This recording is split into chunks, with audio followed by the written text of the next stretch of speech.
SCO, Council of the Heads of State, His Excellency President Xi Jinping, Excellencies, Honorable Leaders of the SCO member states, ladies and gentlemen, Assalamu alaikum. It is my great pleasure to be in Tianjin, a wonderful city that represents China's core values as a connector and bridge of cultures and civilizations. We gather here in Tianjin to reaffirm these values as manifested by our host nation, the People's Republic of China. I extend my heartfelt gratitude to President Xi Jinping and the government of the People's Republic of China for the warm hospitality and the excellent arrangements for this gathering. It also gives me great pleasure to offer my felicitations and warm wishes to brotherly country Uzbekistan and Kyrgyzstan as they celebrate their National Day.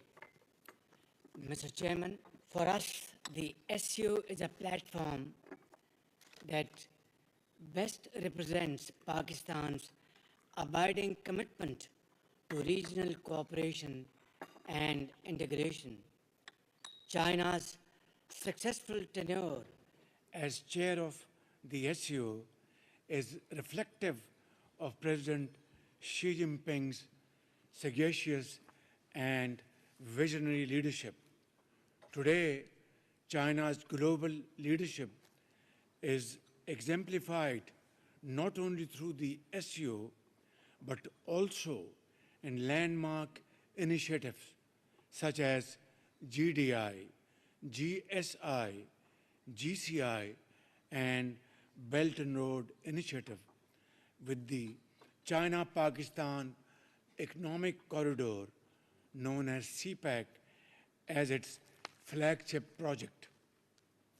Excellencies, Pakistan has always believed in the power of multilateralism and of dialogue and diplomacy, and shunning unilateralism. And yet, to our shock and deep disappointment, the region witnessed extremely disturbing developments during the last few months. Pakistan supports and respects sovereignty and integrity of all SCO members and its neighbors. We respect all international and bilateral treaties and expect similar principle to be followed by all SCO members. Uninterrupted access to due share of water as per existing treaties among the SCO members will strengthen the SCO working smoothly and will support the achievement of broader goals for which SCO was established. Excellencies, for its part, Pakistan seeks a normal and stable relationship with all its neighbors. It seeks dialogue and diplomacy over conflict and confrontation. In the meanwhile, we will continue our efforts along with all SCO members and the chairman of SCO to promote peace, progress, and prosperity in the entire region, and to ensure lasting peace in South Asia. We call for a comprehensive and structural dialogue to discuss all outstanding disputes. And, Honorable Chairman, I will request for your kind consideration to lead this dialogue under your sagacious leadership so that we can have its dividends as early as possible. Ladies and gentlemen, Pakistan has always abided by the UN and SCO charters and will always respect the principles that will hold dear to all of us for our collective good. As a peace-loving nation, Pakistan has always advocated dialogue and diplomacy, consultation over confrontation. Ladies and gentlemen, Israel's unjustified aggression against our fellow brotherly member country, Iran, a fellow SCO member state, is condemnable and therefore unacceptable.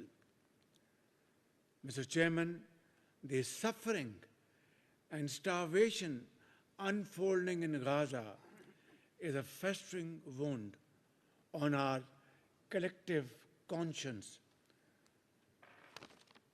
We reiterate our call for an immediate end to this gruesome violence and heart-wrenching bloodshed in Gaza.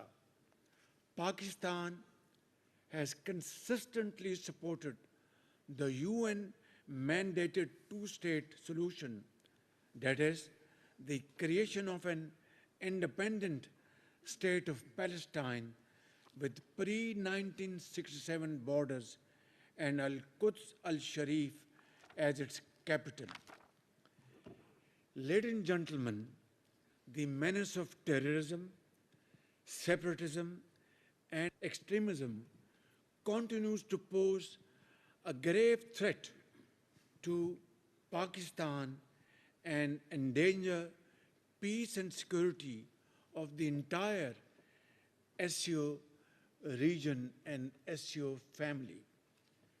We condemn terrorism in all its forms and manifestation with fullest force at our command, including state terrorism in clear and unambiguous terms.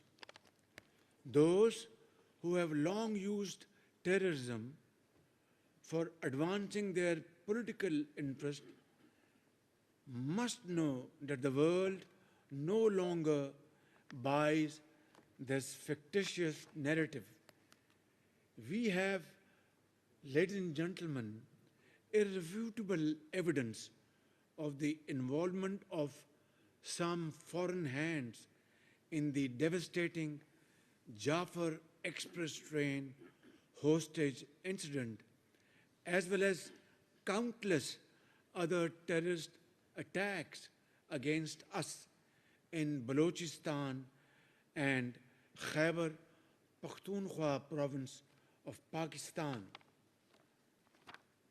Ladies and gentlemen, Pakistan has rendered great sacrifices in combating terrorism, not only for its own self, but for the region and far beyond.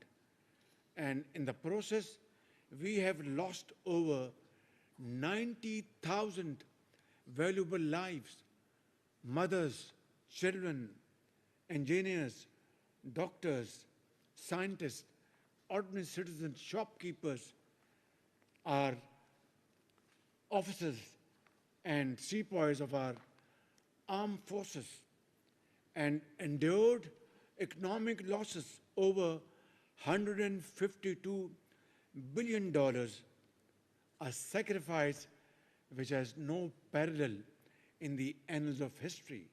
And there cannot be a bigger manifestation of our unwavering commitment to defeat terrorism with the cooperation of all SCO members and the global powers around the globe. Ladies and gentlemen, Pakistan has always believed that a peaceful and stable Afghanistan, a brotherly country, is not only in our own interest, but that of the entire region. While we remain engaged in building our ties with the Afghan leadership to leverage them as economic partners and good neighbors, we hope that this cooperation with Afghanistan and our trilateral meetings between China, Pakistan, and Afghanistan will have positive results in times to come.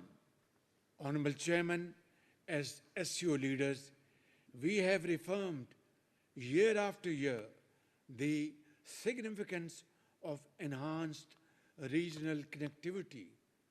This requires efficient land, air, and rail transport corridors to ensure reliability of supply chains.